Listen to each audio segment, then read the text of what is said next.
Ahí y está, sí. José. Bueno, Perfecto. bueno, bienvenidos chicos, vamos a hacer honor a que nuestros disertantes están en horario, vamos a ir comenzando. Muy bienvenidos a todos, los dejo con nuestra voluntaria de la Fundación María Gabriela Vega, la doctora. Adelante, Gaby.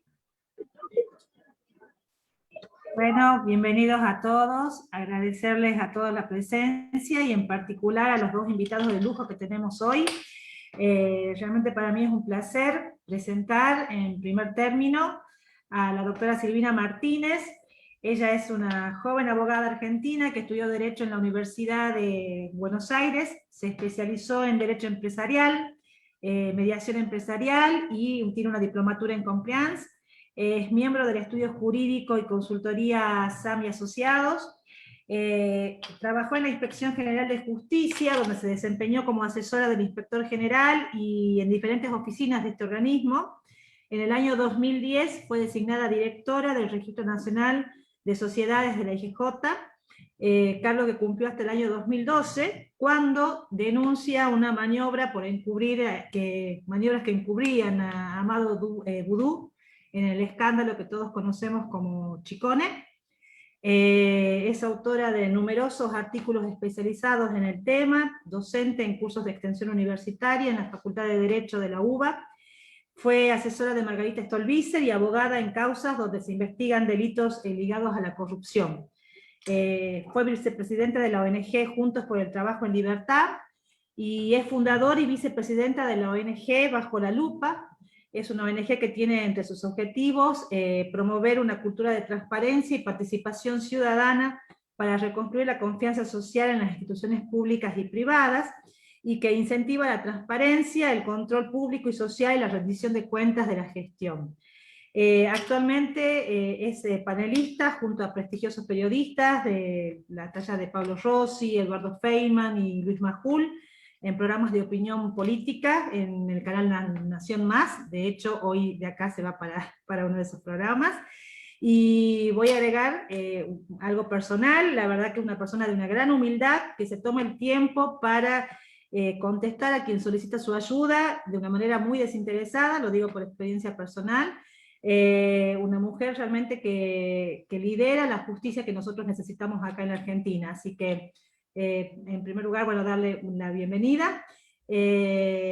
Y la segunda persona, que ya es alguien muy conocido para toda la fundación, parte de la fundación, que es nuestro querido José María Canelada, también abogado, que se recibió en la Facultad de Derecho y Ciencias Sociales de la Universidad de Tucumán. Desde sus inicios mostró un gran interés por la política y se especializó en la administración pública, y actualmente se encuentra haciendo una maestría en políticas públicas en la Universidad Austral. Trabaja desde el año 2011 junto a la actual senadora Silvia Díaz de Pérez, y todos lo conocemos como una persona que ha luchado intensamente y lucha intensamente en pos de cambiar el rumbo de Tucumán. Es un orgulloso radical, participa en la coalición de Juntos por el Cambio, y en el 2015 fue elegido legislador, renovó en el 2019, actualmente es presidente del bloque de la Unión Cívica Radical. Todos los tucumanos conocemos la lucha que él... No solamente la temática que vamos a ver ahora, ¿no? Me toca hablar con liderazgo en el Poder Judicial, sino en general un poco lo que estamos viviendo en el país en general, y ustedes me contarán lo que viven en su provincia en particular.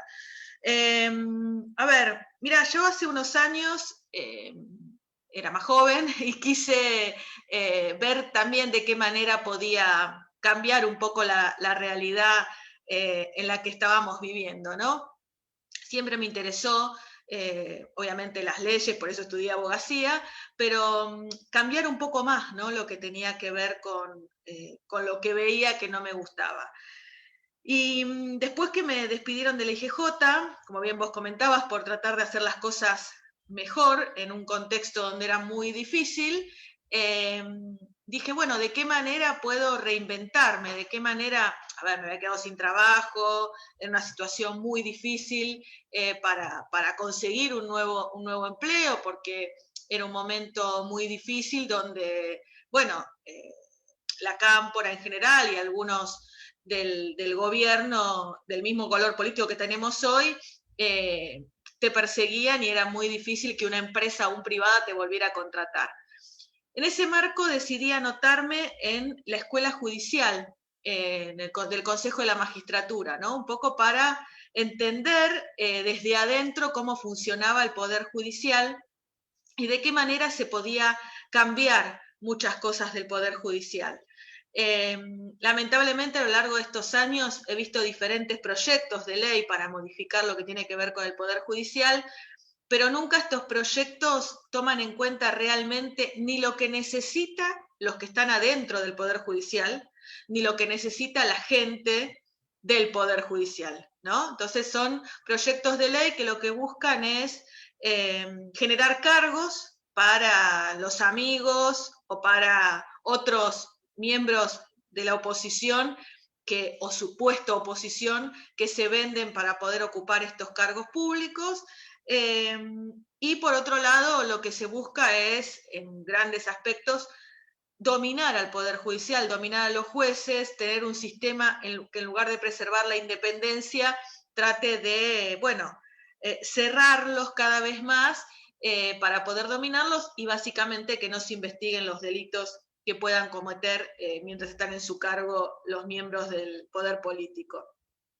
Nunca entonces una verdadera reforma judicial, o por lo menos la que sucedió, la que estamos viendo que se está discutiendo ahora, ni la que intentó el kirchnerismo con la famosa democratización de la justicia, tuvo por objetivo lo más importante, ¿no? Que es esto que yo les decía, de qué manera el Poder Judicial se puede acercar a la gente y de qué manera puede cumplir su rol como está establecido en la Constitución, ¿no?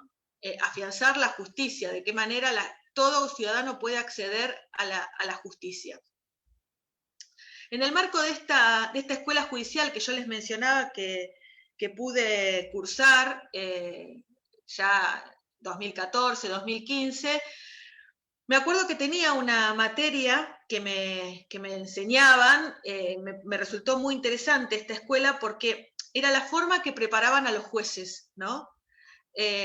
No eran todos miembros del Poder Judicial, la gran mayoría, que aspiraban lograr ganar un concurso y ser jueces. Entre las materias que teníamos una de liderazgo, obviamente, de cómo la persona que aspiraba a ser juez tenía muchas funciones, ¿no? Dentro de lo que sería su oficina judicial, porque no era solamente el impartir justicia, que ya es bastante, y muchos no lo hacen, sino que tenía que administrar recursos, tenía que administrar de recursos humanos, recursos materiales, recursos que no tenía en la mayoría de los casos, porque, a ver, yo no conozco el Poder Judicial en otras provincias, salvo la provincia de Buenos Aires y Capital, que son los dos lugares donde yo ejerzo, pero en la mayoría de estos lugares no tienen ni computadoras, o las computadoras son bastante obsoletas, no tienen recursos técnicos, olvidemos ahora con la digitalización y con todo lo que ocurre, bueno, es muy precario todo este sistema, lamentablemente, del Poder Judicial, a veces son muchos en unas oficinas reducidas, tapadas de papeles, tapadas de expedientes, que no pueden ni siquiera trabajar cómodos en su lugar. Entonces, un poco el rol del juez era esto, ¿no? Tratar de administrar estos no recursos que tenía para poder brindar justicia. Y también los recursos humanos, ¿no? De qué manera con la gran variedad de personas que podía tener en una oficina judicial, que bueno, cada uno tenía su capacidad, su forma, su expertise para una determinada cuestión y de qué forma podía sacar provecho de cada uno de ellos para, bueno, que la oficina judicial funcionara en debida forma. Y me sirvió mucho ver este tipo de materias para todo lo que tenía que ver con mi labor, no solamente con el Poder Judicial. Otra de las materias que recuerdo y que también me sirvió mucho, y es otra de las grandes falencias que tiene el Poder Judicial en general, y que tiene que ver con esto del liderazgo, ¿no? Es cómo imparten justicia, de qué manera redactan sus sentencias para que, o para quién redactan sus sentencias. Hay una serie de formalismos muy técnicos, muy antiguos, que se utilizan aún hoy en la redacción de las resoluciones o de las sentencias o de los procesos, que alejan cada vez más a la gente de lo que tiene que ver el servicio de justicia. A mí me pasa en mi labor diaria que a veces cuando surge una resolución y yo se la mando a mis clientes, bueno, desde el encabezado hasta el final, que me preguntan absolutamente todo, porque claro, son cuestiones muy técnicas, si se quiere, y las sentencias o las resoluciones judiciales tienen que estar dictadas para la gente, ¿no? Para el ciudadano que fue y trató de llegar a la justicia para buscar una solución a sus problemas. Y cuando le responden con una gran cantidad de tecnicismos que, bueno, que les cuesta bastante interpretar, ni hablar cuando además la sentencia le salió en contra, ¿no? Teniendo todo digamos, creyendo que podía llegar a tener un resultado diferente. Entonces creo que otra de las grandes falencias que tienen en el Poder Judicial es eso, ¿no? Es poder llegar a que las sentencias o las resoluciones o los procesos sean fáciles y amigables para el resto de la gente. No, o sea, un lenguaje que sea entendible para todos, ¿no? Un lenguaje que sea claro para todos los que acceden al Poder Judicial. Y después están las cuestiones que todos vamos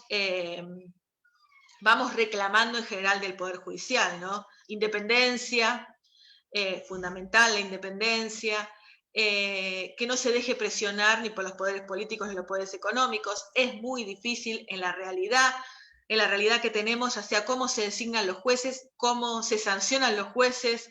En las provincias se ve mucho más, ¿no? El Poder Judicial generalmente está ocupado por amigos, primos, parientes del poder político de turno, entonces es mucho más difícil poder acceder a una resolución que sea imparcial, que sea con un grado de independencia como tiene que tener el Poder Judicial. Les dije que sea cercano a la gente, que se pueda entender por todos, que se pueda interpretar por todos, que además sea a tiempo, ¿no? Porque una justicia que no es rápida, que no llega a tiempo, no es justicia. Imaginemos que a veces, a mí me pasa, viene la gente a consultarme por determinadas cuestiones. En este último año que vivimos en pandemia hemos visto muchos atropellos por parte del poder político en general. Y cuando veíamos, y la gente por ahí me decía, no puedo entrar a mi propiedad, no puedo entrar a mi propiedad que está en otra jurisdicción y de una provincia a otra no me dejan pasar, o de una localidad a otra no me dejan pasar, o están en las rutas la policía y si no tengo domicilio ahí no puedo pasar, o tengo que ver a mi hijo, mi familiar que está enfermo y no puedo llegar ahí. Gente que me escribió diciéndome, por ejemplo, que las fronteras estaban cerradas y viven en un lugar en Entre Ríos que están a pocos kilómetros de otra zona que está en otro país y que para cruzar ese puentecito que lo hacían diariamente sin ningún problema, ahora lo que le piden desde el gobierno no es que vayan por ese puente porque tienen prohibido, sino que tienen que ir a Capital, tomarse el buquebús, cruzar con el buquebús, hacer muchísimos kilómetros por tierra para llegar a el otro lado que ven desde su casa. Entonces, todas estas irregularidades, estas cuestiones, cuando queremos acceder al Poder Judicial, uno le tiene que explicar a la gente, un amparo te va a demorar mucho tiempo, la forma en que tenés para llegar al Poder Judicial no va a ser en forma rápida, seguramente cuando tengas una resolución del juez va a haber pasado el problema que tenés en este momento. Entonces, vuelvo a insistir, justicia que no es a tiempo, no es justicia. Mucha gente siente a veces que cuando hablamos de justicia, cuando hablamos de Poder Judicial, es algo ajeno, ¿no? Que si yo por ahí me dedico a otra carrera o estoy viendo otra cuestión o me estoy encargando de otras cosas, el Poder Judicial es algo que por ahí se preocupa más por la seguridad, se preocupa más por la economía, pero no se preocupa por lo que sucede dentro del Poder Judicial. Y la realidad que el Poder Judicial es algo que nos va a regir en la vida siempre a todos. En algún momento u otro vas a tener que acceder al Poder Judicial por un divorcio, por un accidente de tránsito, por una causa de un daño con algún vecino, en una medianera. O sea, siempre, o es muy probable que tengas que terminar en algún conflicto con el Poder Judicial. Y ahí, lamentablemente, sufrir las consecuencias en cuanto a esto. Para ir terminando y después para escuchar al otro expositor y después ver un poco las dudas o las cuestiones que quieren charlar ustedes. A ver, yo no quise centrarme mucho en lo que tiene que ver con el liderazgo en sí, ¿no? Porque el liderazgo que se aplica en el Poder Judicial es el mismo liderazgo o los mismos conceptos que pueden existir en todas las organizaciones, ¿no? La diferencia entre un líder y un juez y un jefe, digamos, qué tiene que hacer un líder para que funcione su lugar de trabajo, qué tiene que hacer o qué hace un jefe. Eso es condiciones comunes a todo lo que tiene que ver con liderazgo en cualquier equipo de trabajo. Me parece que lo más importante que tiene que existir en lo que tiene que ver con la justicia es precisamente el rol del juez como independiente en sus funciones.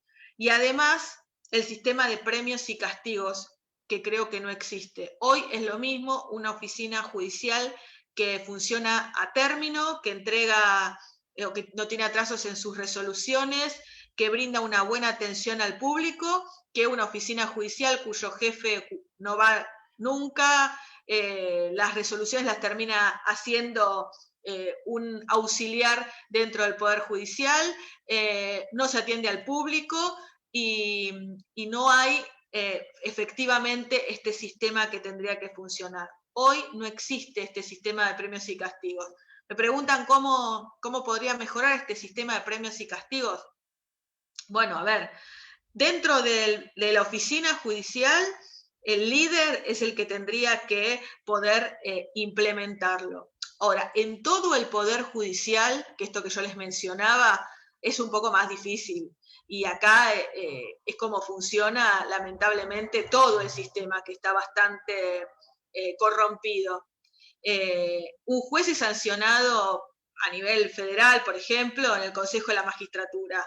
Y el Consejo de la Magistratura se negocia cuándo avanzar con un juez y cuándo no. Y la verdad que las sanciones que hay o que existieron contra los jueces siempre fueron por cuestiones políticas y no por cuestiones realmente de la labor en su función. Entonces me parece que hay que modificar o plantear una reforma integral de lo que tiene que ver con el Poder Judicial, que lo que tiene que ver con el acceso a la justicia y con lo que tiene que ver con las sanciones a aquellos jueces o empleados del Poder Judicial que no lleven adelante sus funciones en debida forma. Pero bueno, eso nos excede a nosotros, lamentablemente para eso se necesita el consenso de un montón de fuerzas políticas y como les decía al principio, los políticos que plantean desde el kirchnerismo reformas a la justicia, lo único que están buscando es su impunidad y no mejorar el acceso a la justicia o mejorar la justicia y todo esto que les comentaba. Así que muchas gracias por la invitación. Escucho a mi compañero y después el tema de las preguntas para escuchar un poco cuáles son sus inquietudes. Muchas gracias. Muchas gracias, Silvina, muy amable. Y ahora pasamos a José. ¿Estás? Sí, señora. Buenas noches, ya casi. Buenas noches. Muchísimas gracias por la invitación. Sí. Podés compartir pantalla, creo. Bárbaro, ahora comparto. Muchas gracias, les decía, por la invitación, Silvina, un placer escucharte y un honor además por tu trayectoria. Sí debo decirte que estoy un poco ofendido porque a vos te han presentado como una joven abogada y por lo tanto yo pasé a ser el viejo del dúo, pero de todas formas le vamos a poner. Yo voy a empezar, a ver, no tengo, les voy a pedir que me habiliten para poder compartir, por favor. Yo voy a ser bastante antipático con lo que quiero compartir con ustedes, porque, a ver, ¿dónde estábamos? Espera un segundito que ya te permitimos. Acá. Porque en realidad lo que les voy a plantear, como esta es una escuela de liderazgo, yo les voy a plantear un gran problema. Les vengo a compartir una foto que quizás para los que no vienen del palo del derecho sea una foto un poco difusa y que a mí me gustaría que la podamos mirar todos con cierta profundidad, porque me parece que es central para los nuevos líderes de la provincia de Tucumán comprender cuál es el estado de situación que hoy tiene la justicia, el Poder Judicial en la provincia de Tucumán. Y para eso voy a intentar poner la velocidad en 2 con esta nueva función que tiene el WhatsApp, porque voy a hacer un poco de historia. Y les voy a contar algunos hitos que nos permiten entender la filosofía con la cual se viene llevando adelante el diseño institucional de la justicia de Tucumán. Arranco hablando del Consejo Asesor de la Magistratura, que en el 91, con Ortega gobernador, se regula a través de un decreto, pero el hito que a mí me interesa es el 2003, cuando asume José Alperovich, lo que va a hacer es disolver ese Consejo Asesor de la Magistratura. Así, lisa y llanamente, durante todo un periodo va a aprovechar este hueco que él mismo genera para poner jueces y fiscales literalmente a dedo, de manera absolutamente discrecional, y lo va a hacer con especial predilección por el fuero penal, por razones obvias, desde luego. En el 2006, avanzando con esta cuestión, se va a reformar la Constitución de la provincia y nos van a vender a los tucumanos que uno de las bondades de esa reforma, cuya constituyente preside Juan Mansur, va a ser darle jerarquía constitucional al Consejo Asesor de la Magistratura. Sin embargo, lo que hace en ese momento la constituyente es armar un consejo a medida del Poder Ejecutivo, porque va a crear la figura, pero le va a decir al Ejecutivo, usted regule cómo se compone, es decir, la nada misma, una formalidad. Y otro de los hitos que nos va a hablar de cuál es la situación de la justicia en Tucumán tiene que ver con la eliminación de la Fiscalía Anticorrupción. Teníamos una fiscalía que va a ser eliminada a través de una acordada de la Corte, pero lo que van a decir todos los operadores judiciales de ese momento es que esta eliminación va a ser el producto de un acuerdo que surge de una reunión con Alperovich y el presidente en aquel momento de la Corte, que era Alfredo Dato. Y recuerden este nombre, Alfredo Dato. Otra cuestión que va a pasar en el 2003, que es importante, va a ser la creación de una supercámara de apelaciones en lo penal de instrucción. Es decir, de las salas que existían en ese momento, 48 horas después de asumir Alperovich, va a promulgar una ley con la cual se va a armar esta supercámara, que lo que va a hacer es poder revisar toda la investigación penal preparatoria. Es decir, se va a transformar en el embudo en el cual se va a resolver la suerte de aquellas causas penales que estén dando sus primeros pasos. Y acá va a aparecer en escena otro personaje que es muy importante, que en el gobierno de Miranda, en la transición del gobierno de Miranda al gobierno de Alperovich, va a ser quien impulse esta ley, que es Edmundo Pirincho Jiménez, como se conoce en el léxico comarcano, que es este personaje que ustedes están viendo en la pantalla. ¿Por qué es tan importante Edmundo Pirincho Jiménez? Porque va a ser durante 11 años el ministro de Justicia y Gobierno de José Alperovich, y va a ser el autor intelectual de este diseño de la justicia, de la corrupción y de la impunidad. Y cuando se arma esta supercámara a la que yo me refería, fíjense cómo va a quedar compuesta.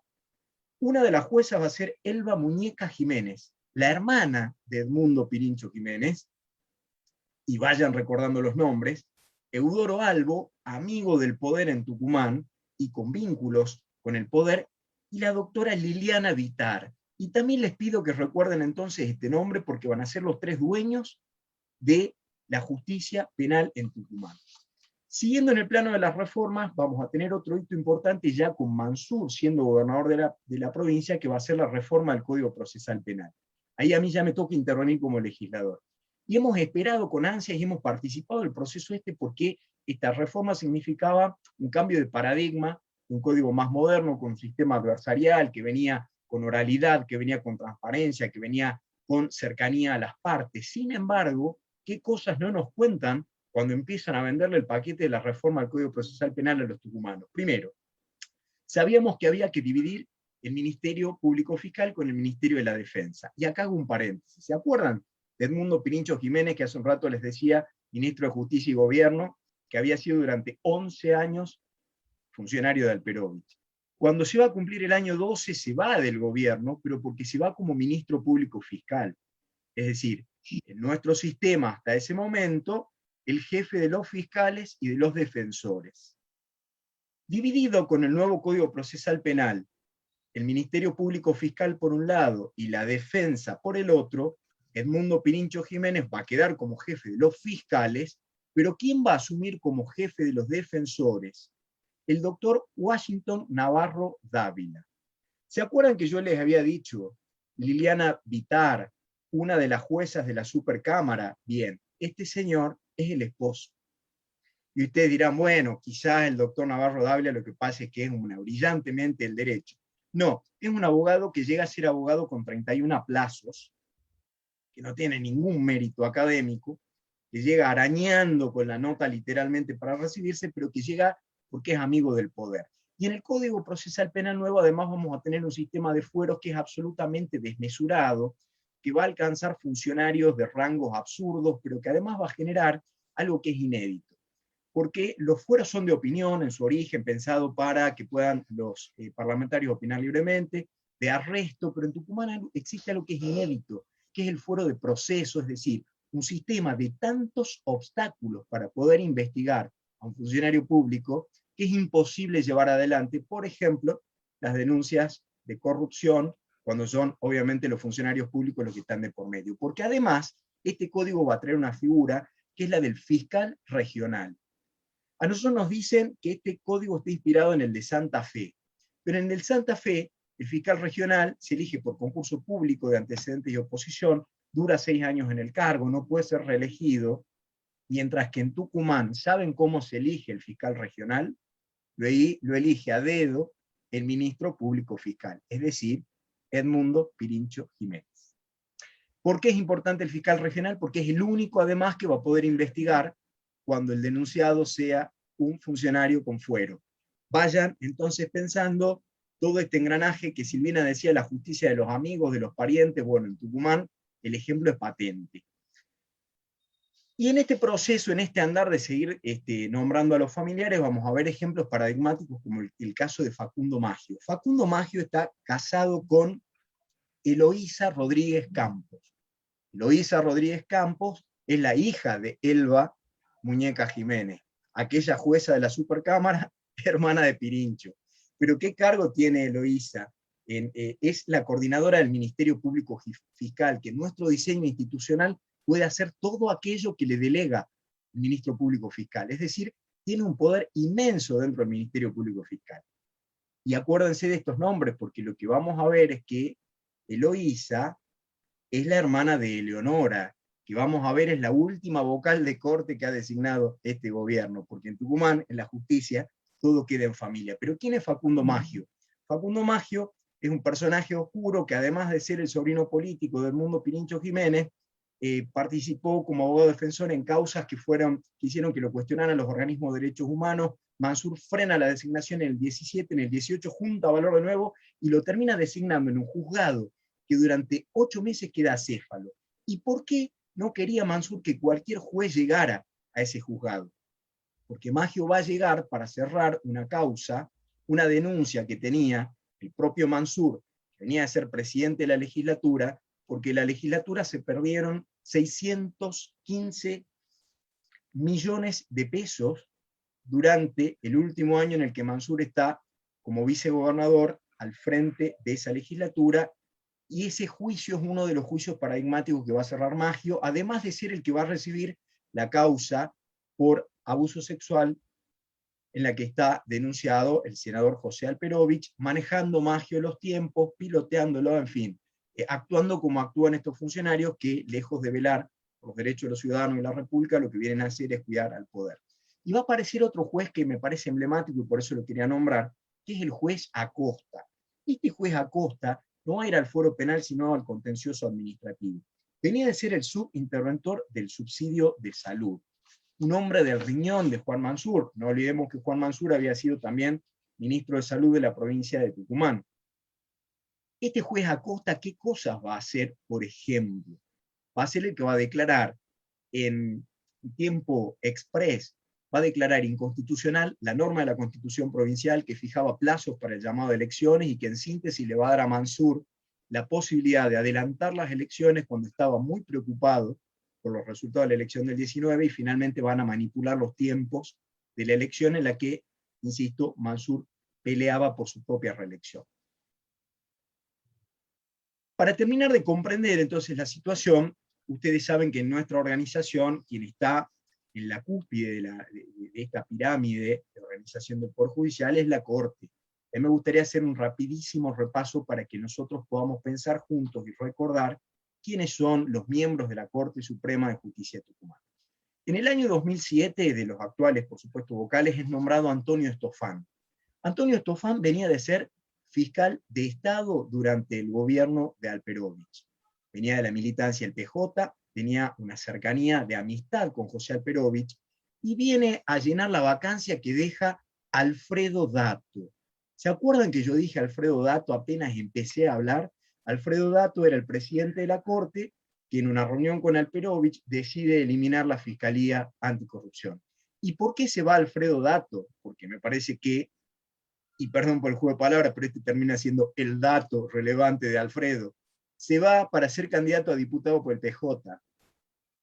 Se va a la Corte, jubilado, y se presenta y es electo como diputado nacional por el PJ. En el 2008 asume Claudia Esdar. ¿Por qué llega Claudia Esdar? Porque previamente hay un intento fallido de que fuera nombrado Sassi Colombres. Sassi Colombres, un hombre formado en el derecho administrativo, pero que fue funcionario de la dictadura y que por eso el kirchnerismo termina vetando esa candidatura y llega Claudia Esdar, que era una de las vocales que llega, yo diría, con un poco más de lustre académico, sin duda comparado con las cosas que vengo contando. Ahora, ¿cuál es el dato?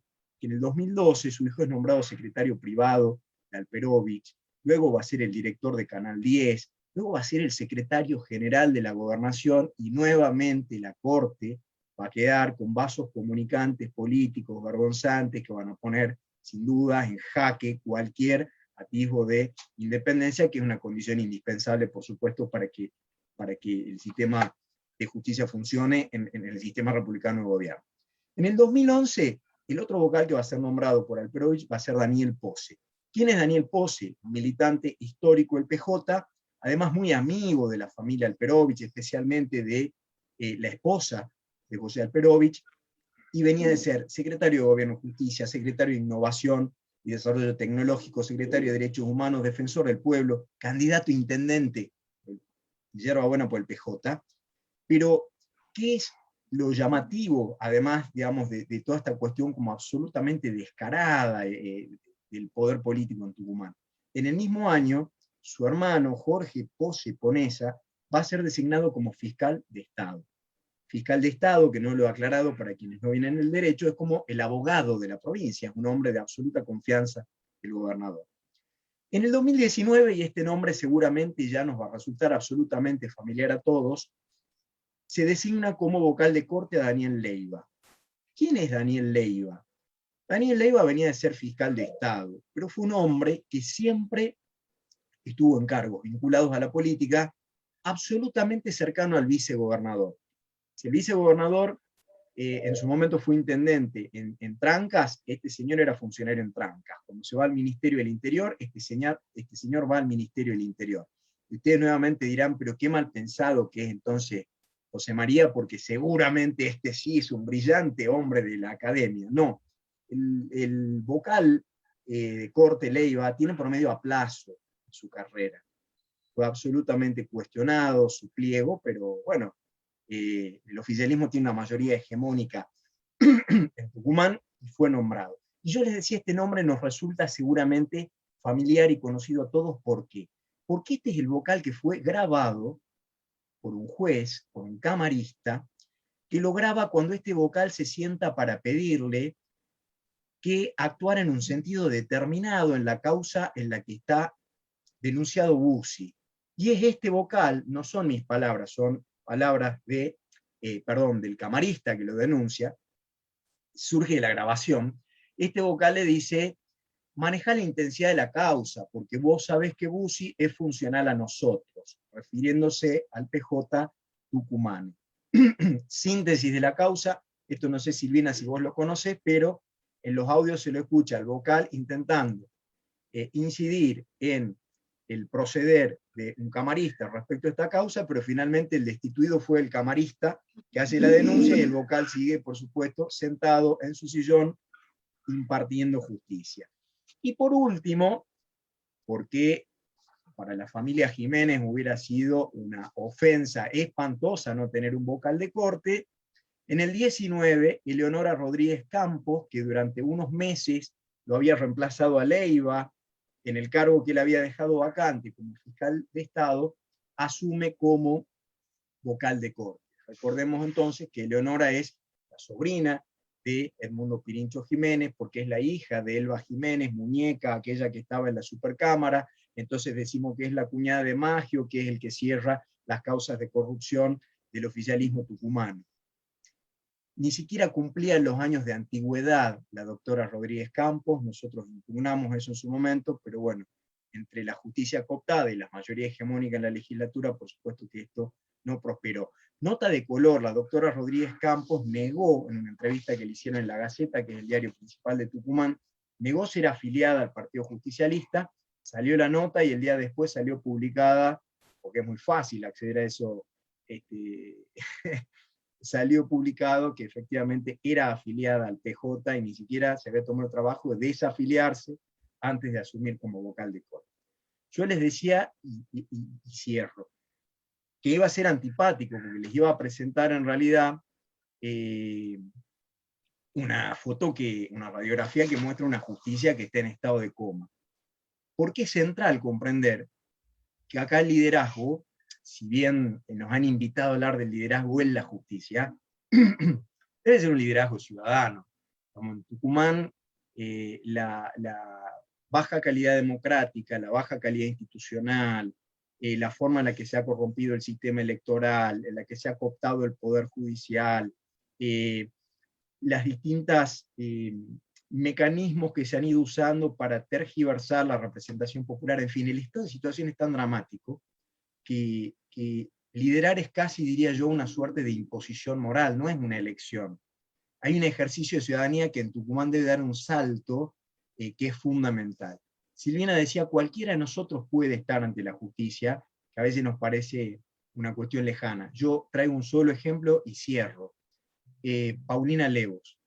Cuando a Paulina desaparece, la matan, aparece muchos días después, lavan su cuerpo, adulteran las pruebas, el Estado se transforma en cómplice, en encubridor, hay un papá que pelea, y que muchísimos años después logra que empiecen a caer los encubridores, no todavía los autores del homicidio, pero sí los encubridores. Bueno, me imagino que nadie se despierta un día pensando que puede ser Paulina o Alberto Levos, pero en Tucumán podríamos ser.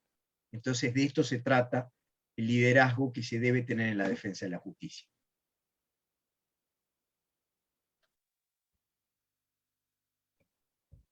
Bueno, José nos ha dejado a todos impactados.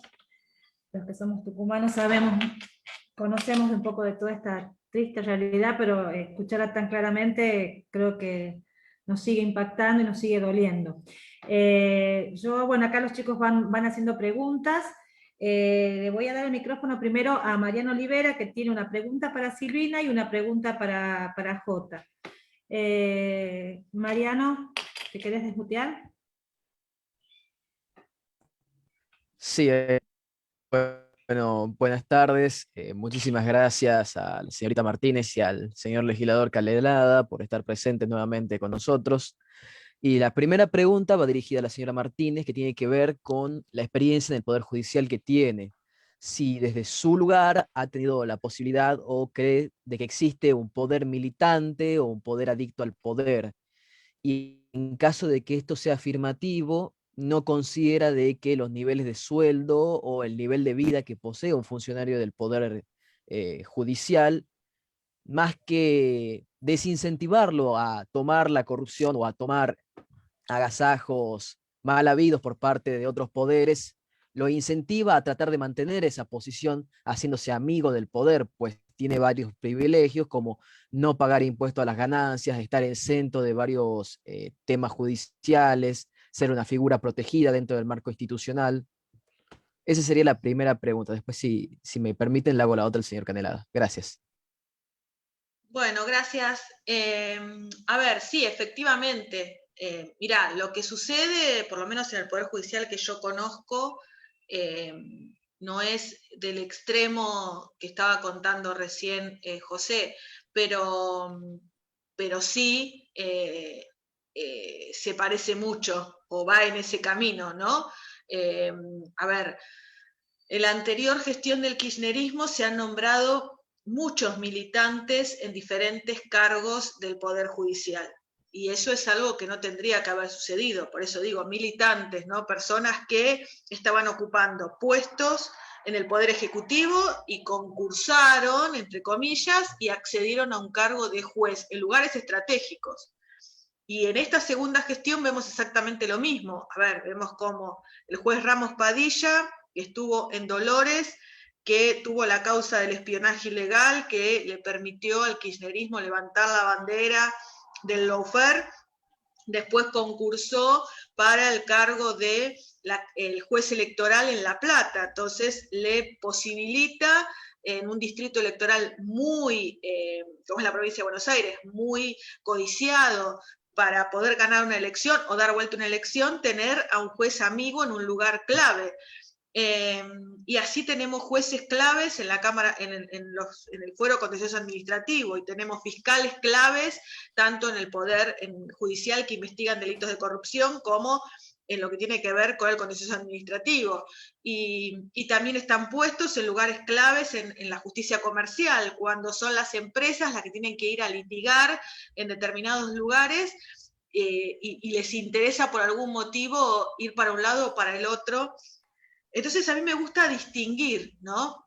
Porque una cosa es lo que contaba recién José, lo que yo les cuento, son los militantes o los amigos, o los parientes puestos en lugares claves del Poder Judicial. Eso es una cosa que no tendría que suceder, no tendría que ni siquiera llegar a pasar, y lo naturalizamos los argentinos, ¿no? Y después cuando nos muestra la realidad así tan patente, entramos en shock, pero lo seguimos naturalizando. A ese extremo no tendríamos que haber llegado nunca, sin embargo, existe en la Argentina cada vez más numerosos casos. Y después está la otra parte, que son aquellos jueces que llegaron por concurso, que podrían llegar a tener independencia, pero que se van acomodando con su cintura política de acuerdo a los distintos vaivenes de los gobiernos de turno, ¿no? Un día van para la derecha, otro día van para la izquierda, otro día vuelven para un lado, otro día van para el otro. Bueno, a eso también es cuando me refiero en el sistema de premios y castigos, ¿no? Un juez tiene que poder brindar explicaciones de su patrimonio. Un juez tiene que poder justificar cómo vive de determinada manera. Hay muchos jueces dentro del Poder Judicial que lo hacen, pero hay muchos otros que con una simple lectura de su declaración jurada y viendo alrededor sus parientes más cercanos, es imposible que con un salario de juez, aunque es un muy buen salario comparado con lo que sería para cualquier otro argentino, y al no pagar ganancias puedan tener la cantidad de propiedades y un nivel de vida como el que tienen.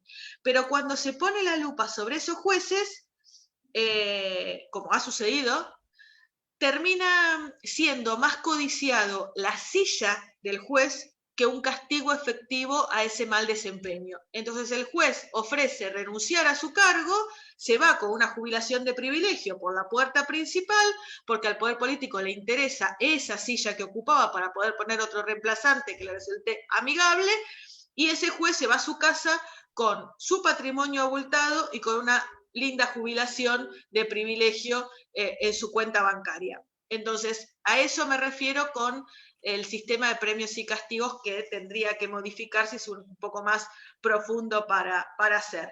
Pero también me gustaría destacar que fuera de todo eso, hay mucha gente dentro del Poder Judicial, la gran mayoría, los que trabajan en el Poder Judicial, que son personas estudiosas, capacitadas, que trabajan con todas las cuestiones en contra, y que a veces uno generaliza, ¿no?, en estos ejemplos que estamos dando, cuando en realidad hay muchísimas otras personas, como en cualquier otro trabajo, que lo hacen como debe ser. Ahora, vos me preguntabas, ¿no es desigual? Y sí, mira, a mí me ha pasado en los casos de corrupción, y con esto termino, ver cómo del mostrador para adentro del Poder Judicial tenías un panorama que era una oficina chica, sin recursos, una máquina totalmente vieja que se tildaba cada 5 minutos,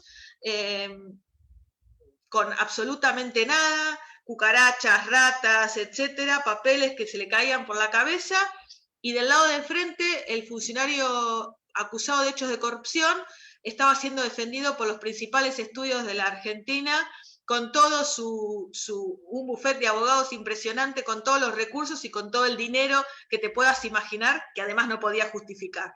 ¿Es desigual? Sí, claro, es desigual. Y llega un momento que al final del día el funcionario que está trabajando en esas condiciones y que ve cómo todo se compra y se vende, y creo que cuando se va a dormir a la noche se debe sentir un idiota si hizo bien su trabajo, ¿no? Porque lamentablemente, vuelvo a insistir, no hay un sistema de premios y castigos que cambie esa realidad en la que estamos viviendo en la justicia argentina. Bueno, muchísimas gracias por la respuesta. Ahora le voy a dar el lugar a Raúl Lachmat, porque él tenía una pregunta muy similar a la que tenía Mariano para hacerle a José. Así que, Raúl, si querés desmutearte. Hola, sí. No pongo la cámara porque la conexión está muy débil y se me corta bastante. No, yo pregunté, era, bueno, dirigida a cualquiera de los dos, pero si había alguna propuesta, algún proyecto de parte de la oposición respecto de justamente de las reformas que hacen falta en la justicia para mejorar el servicio de justicia. Es decir, ya sabemos cuáles son las propuestas de parte del oficialismo actual, pero si ha habido alguna propuesta concreta, digamos, como que trate de rearmar un poco ese tejido que debiera ser el servicio de justicia en el país. Mira, si querés te respondo sobre la cuestión local, que es sobre la que tengo una responsabilidad más concreta. Proyectos hay muchos, algunas cuestiones, mira, en alguna, por ejemplo, lo veo a Pablo Rank, el doctor Rank, que está ahí conectado y que nos ha ayudado para trabajar un tema que es un tema con el que él tiene un profundo compromiso, que es juicio por jurado, que entendemos que es un dispositivo que sirve para democratizar la justicia, para transparentarla, para amigarla nuevamente con la sociedad. Yo me acuerdo, Mario Giuliano, haberlo escuchado hace algún tiempo cuando vino para hacer un simulacro en la provincia de Tucumán, y usó una expresión que a mí me encantó, porque dijo algo así como que la posibilidad de los juicios por jurado era volver a tender un puente de plata entre la justicia y la sociedad. Proyectos respecto de reformas al Consejo Asesor de la Magistratura, desde luego que los hay, vinculados con el puntaje, vinculados con el valor que se da dentro de ese puntaje a las entrevistas, porque por ejemplo hemos advertido que muchas veces en Tucumán las entrevistas finalmente son medio manipuladas y termina siendo el mecanismo con el cual se acerca o se aleja a los amigos de las ternas. Sin ir más lejos, hemos estado en peticiones y acuerdos, yo integro esa comisión en la legislatura, que es la que interviene para dictaminar la aprobación o no de los pliegos que envía el Ejecutivo, y el régimen de subrogancia también es un tema sobre el cual tenemos propuestas de reforma. Para que ustedes tengan una idea, el gobernador está proponiendo para el contencioso administrativo una jueza subrogante que estaba en el número 13 en el orden de mérito, con lo cual uno sospecha que más que mérito a un fuero tan sensible, lo que le está impulsando desde el Poder Ejecutivo son algunas vinculaciones con el poder, o sea que en ese sentido también tenemos. Ahora, ¿cuál es el dato de la realidad? Y ahí es donde quiero meterme en la cuestión de fondo. Legislatura de Tucumán, 49 legisladores, hoy circunstancialmente un bloque que era de 35 dividido por una interna entre el gobernador y el vice, pero lo cierto es que los opositores, sin entrar a hacer análisis de quiénes son opositores y quiénes son opositores, porque también hay que seguir eso en el andar de las votaciones, y cómo se comportan los parlamentarios. Algunos llegan como opositores y después son más oficialistas que el gobernador. Pero digo, en síntesis, con la composición de una legislatura que tiene mayoría hegemónica, es muy difícil hacer que prosperen este tipo de proyectos, porque son proyectos que en síntesis lo que terminan haciendo es limitar al poder. Entonces la pregunta es, en esta lógica de modelos feudales, ¿por qué el poder querría limitarse a sí mismo? Con lo cual entonces, y además con la dificultad de tener un sistema electoral en la provincia de Tucumán, que es nuestro sistema de acoples, con el cual vos tenés elecciones como la del 19, por ejemplo, en la que el frente por el que yo he sido candidato, que llevaba a Silvia Elías de Pérez como candidata a gobernadora, nosotros hemos sido segunda fuerza, y sin embargo, por haber dispersado la representación en 17 acoples en la capital, por ejemplo, hemos sacado muchísimos más votos que la tercera fuerza, pero la tercera fuerza sacó más legisladores. Entonces, también tenemos ahí un problema de fondo. Entonces, me parece que hoy lo que nosotros debemos pensar es cómo construimos desde los mecanismos de control horizontal, cómo desde aquellas cuestiones donde la centralidad la tiene la ciudadanía, empezamos a generar también algunos frenos. Porque se termina tornando de imposible ejecución los proyectos por interesantes que sean desde lo político, lo institucional, lo intelectual, si se quiere, porque por ahí nosotros tenemos equipos que son realmente muy buenos, pero quedan en ideas. Entonces yo creo que hay que ser realista y decir, bueno, ¿qué podemos hacer como primer paso? Entonces yo les preguntaría a ustedes, por ejemplo, ¿ustedes saben que hay una instancia de impugnación donde pueden cualquier ciudadano impugnar en el proceso de elección del Consejo Asesor de la Magistratura? ¿O saben que luego hay una etapa en la cual cuando un pliego es enviado a la legislatura, ustedes pueden ejercer nuevamente su derecho a opinar y a solicitar que la legislatura no preste acuerdo? Bueno, creo que en una primera etapa debemos aceptar estos mecanismos y necesitamos mucho ejercer ciudadanía, que se discuta, que se sepa. Estos son los candidatos, estos son los pliegos que ha mandado el gobernador. Sí, yo conozco que tal cosa, paren que está pasando esto. Insistir, poner en agenda pública, porque cuando los temas se instalan en agenda pública y empiezan a generar ruido, ahí sí en algún momento terminan permeando en la agenda de gobierno. Pero si no generamos esos mecanismos de contrapeso y de presión, se torna bastante complicado. Bien, gracias José. Antes de darle el micrófono a Cintia Melic, quería hacer una pregunta a Silvina. Voy a rescatar lo que acaba de decir José, que estaba Pablo Rack acá en el Zoom y que, bueno, le agradecemos muchísimo. No lo voy a presentar yo, ya lo va a presentar Mariana enseguida, porque con él vamos a hacer un trabajo muy interesante, pero le agradecemos mucho que ya esté unido a esta reunión que le da mucho nivel. Así que gracias, Pablo. Cintia Melic, si querés abrir tu micrófono para hacer la pregunta. Hola, ¿cómo están? Sí, mi pregunta era, bueno, un poco ya me respondieron. ¿Existe realmente la justicia tanto en la Argentina, sobre todo acá en Tucumán? Porque, bueno, habiendo tantos casos como, bueno, este de Paulina Levos, y tantos casos de corrupción que fueron de público conocimiento y que nunca llegaron, digamos, a una resolución, ¿podemos confiar en la justicia? ¿Existe realmente la justicia? Esa es mi pregunta.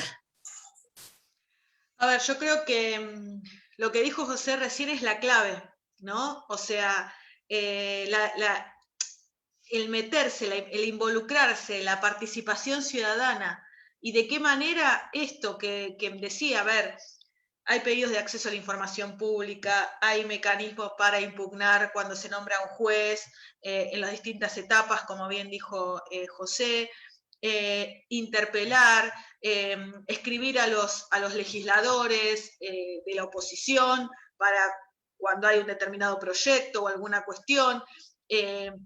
A ver, creo que nadie es totalmente ajeno cuando la gente se involucra y empieza a plantear sus necesidades. Tenemos un montón de ejemplos que han sucedido en el último tiempo, cuando han querido avanzar hacia determinados proyectos de ley o cuestiones, y la gente se paró y lo planteó, bueno, dieron marcha atrás. Por ahí retrocedieron y vuelven otra vez en un momento en que la gente está mirando otra cosa, ¿no? Esta situación de la pandemia también es muy particular porque beneficia a que las personas estemos más mirando o preocupadas por unas cuestiones, y en el medio te meten en agenda un proyecto de ley, hablo a nivel nacional, donde por ahí te de pronto un día a la mañana y te viste que te sancionaron la reforma del Ministerio Público, te pusieron al fiscal, al procurador que ellos querían, y a partir de ahí para abajo, imagínate. Entonces, bueno, hay que estar muy atenta a esa situación, obviamente, y también yo planteo algo que, bueno, por lo menos a nivel nacional, sabía que en Tucumán tienen este sistema,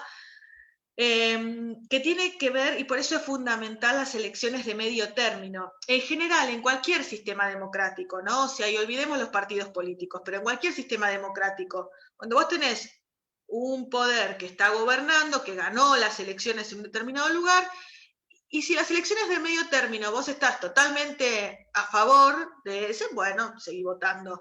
Pero si hay cuestiones que no te gustan, sin que seas opositor, siempre es bueno tener legisladores de oposición porque hacen el sistema de contrapeso.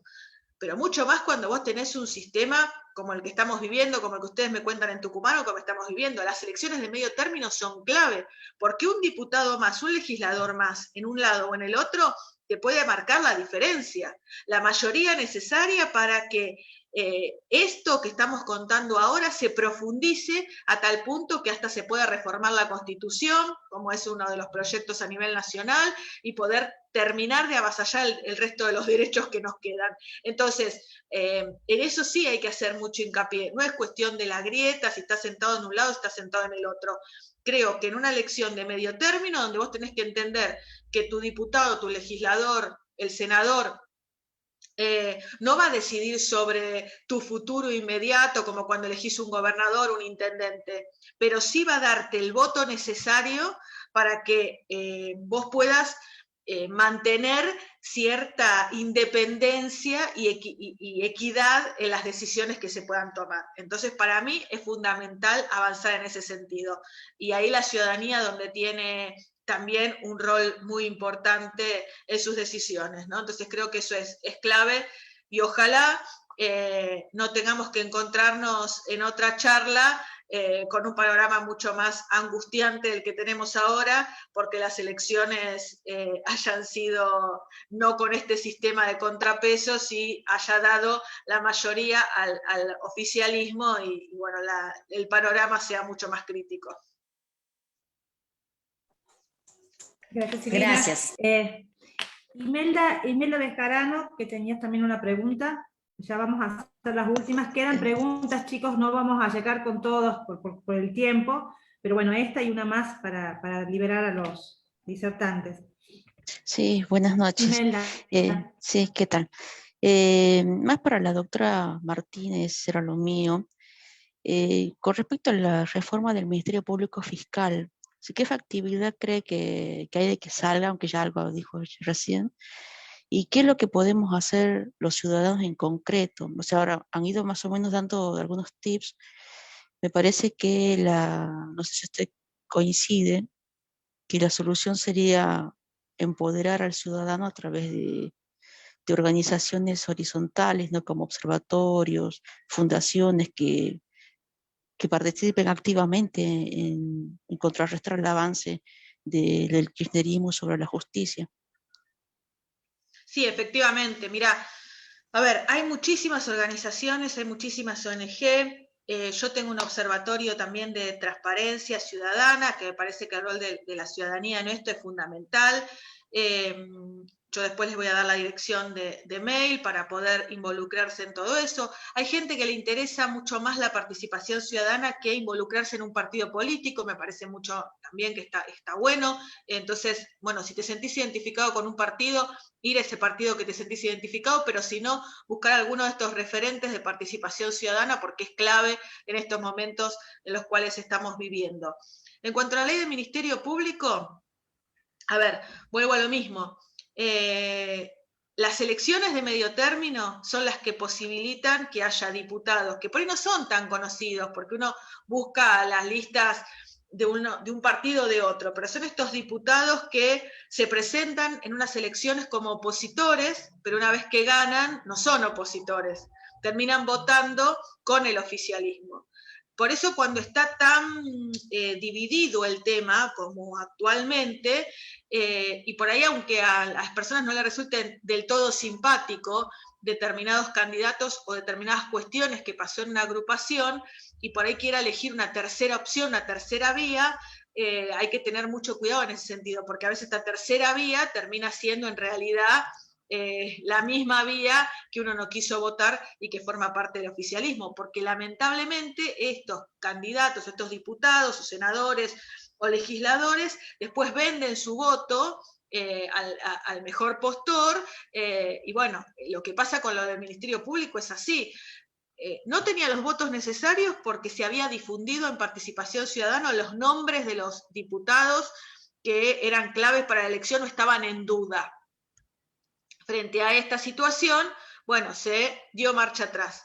Mi miedo, y creo que el que tenemos todos, es lo que yo les decía hace un rato, que un buen día nos despertemos y en estas sesiones maratónicas que hacen, terminen colocando el proyecto a último momento y cuando nos querramos despertar, tengamos esta ley del Ministerio Público. Bueno, ahí lo único que nos queda frente a eso es recordar el nombre de aquellas personas que hayan votado en este sentido y yo no estoy de acuerdo ni con los escraches, ni con los repudios, ni con ningún acto de violencia, pero que estas personas por lo menos terminen su carrera política a partir de este hecho, ¿no? Entonces, aquel que se vendió y vendió a sus votantes tiene que tener una consecuencia en ese sentido, y la mejor consecuencia para eso es que no sea votado más en una elección, y eso depende sí de todos nosotros, ¿no? A veces tenemos esas listas sábanas o estas personas que aparecen, no termina votando. Pero bueno, hay que tener memoria y recordar, cuando vemos las listas, cada uno de los candidatos, quiénes son, qué hicieron en su pasado, y a partir de ahí vamos a saber qué es lo que van a hacer en su futuro y votarlos o no. Creo que eso es fundamental y por eso las elecciones ahora son fundamentales. Gracias. Bueno, hay algunas preguntas que se han ido respondiendo, así que voy a dar lugar a la última, Melinda Fregenal, por una cuestión de tiempo, así que si podés abrir tu micrófono, Melinda. Sí, hola. Mi pregunta es para el legislador Canelada. Lo que puse es sobre el tema de cuando los jueces renuncian, en el caso de Paola del tema del femicidio, nunca lo llamaron a rendir cuentas ni nada, y le aceptaron la renuncia, se fue, tiene goce de sueldo, y no hay control de eso en Tucumán, me parece, no sé si en otra parte del país capaz que sí, pero cuando los jueces no atienden a la víctima, que para eso están, no hay ningún repudio, aparte de lo social y en las redes, ni ningún castigo. Mi pregunta hacia el legislador es cómo él propondría cambiar esta realidad. Gracias. Ya, Melinda, me tocas el corazón, te diría, porque la causa de Paola Tacacho es una causa que con mi equipo la hemos abrazado, no solo de la responsabilidad que tenemos como representante del pueblo, sino porque nos ha movilizado íntimamente la crueldad de lo que ha sido la agonía de Paola. Han sido años de denunciar en absolutamente todos los ámbitos, en la justicia, en las oficinas especializadas, en fin. No dejó una puerta sin tocar para pedir el auxilio del Estado frente a la persecución, el hostigamiento de quien finalmente terminó siendo su femicida. Y tal como vos lo decís, hubo muchos funcionarios que le dieron la espalda. El juez Pisa, para decirlo con nombre y apellido, tuvo en eso un rol protagónico.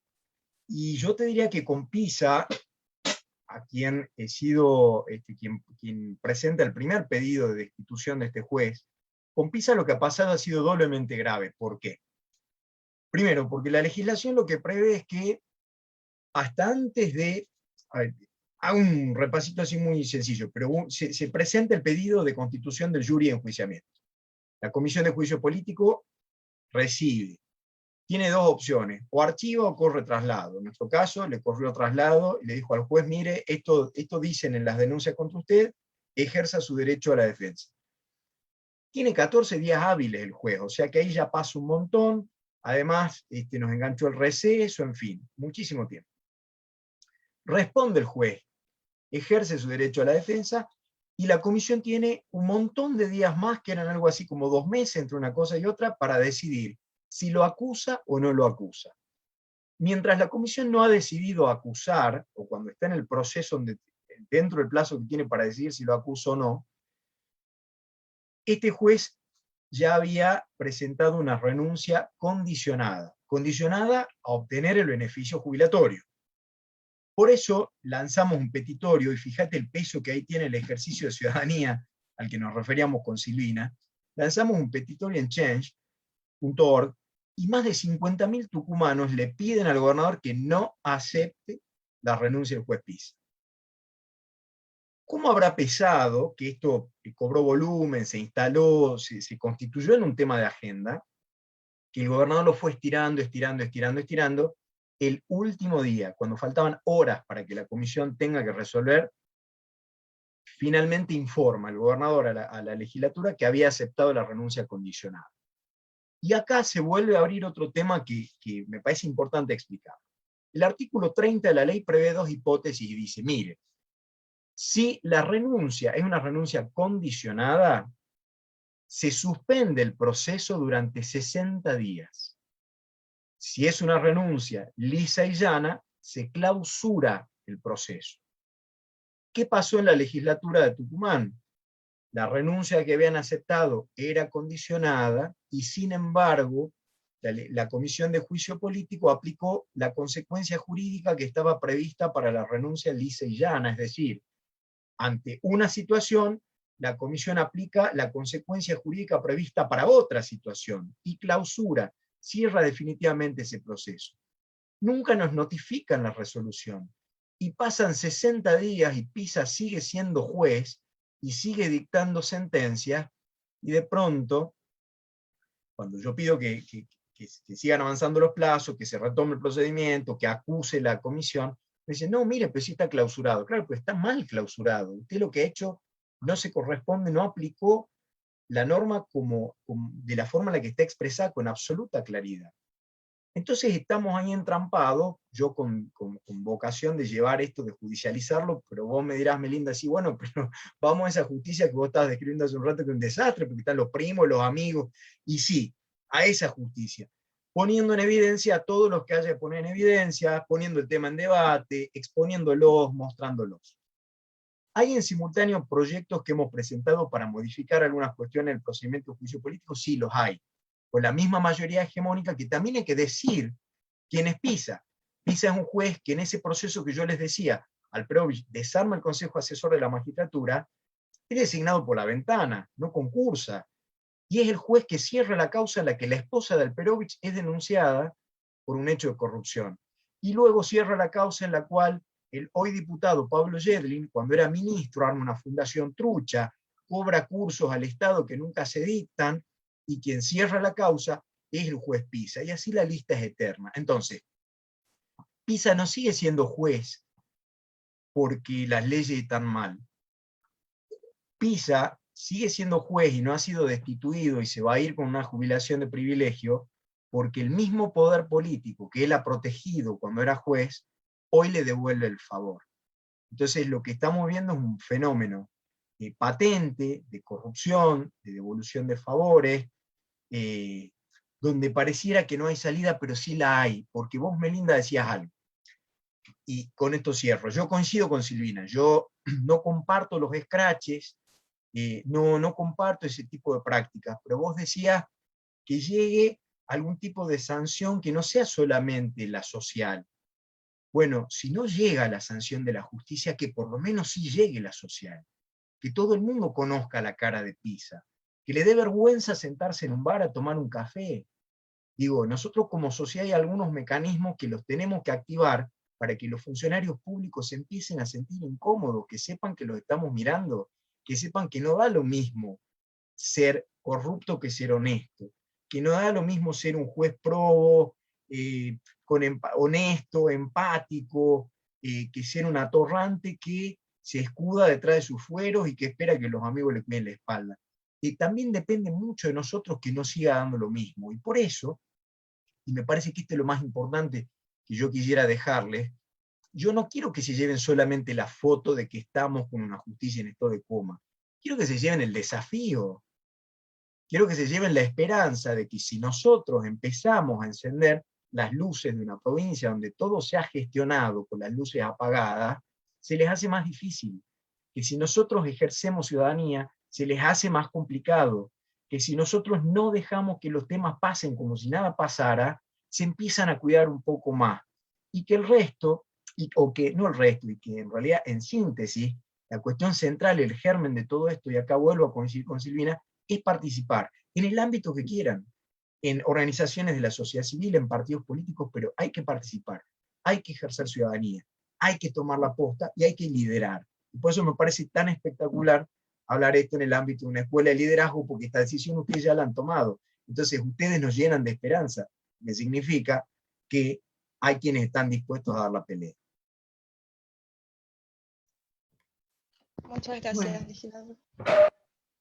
Bueno, lamentablemente el tiempo es tirano, sigue otra parte del programa de hoy, pero yo antes de despedirlos, tanto a Silvina como a José, creo que voy a transmitirles lo que sentimos todos, y es darles las gracias, no solo por la charla de hoy, no solo por haber dado su tiempo, que sabemos que es poco, y habernos brindado este momento que ha sido fuerte, muy fuerte, sino sobre todo por la lucha que cada uno ejerce en pos de mejorar esta Argentina y este Tucumán. A Silvina como mujer, porque realmente dignifica la función de la mujer que es protagonista en la historia de este país, y a José, que en medio de una justicia que todos conocemos los tucumanos, no tiene miedo en levantar la voz. Así que en nombre de todos, muchísimas gracias por la presencia de ustedes. Bueno, muchas gracias y me despido. Chao, hasta luego. Gracias, Silvina. Chao, un gusto, Silvina. Un gusto y gracias. Gracias, Silvina, y gracias, Jota. Unos grosos. Gracias a ustedes, chicos, un placer, a disposición. Chao, Jota, gracias. Gracias. Mariana.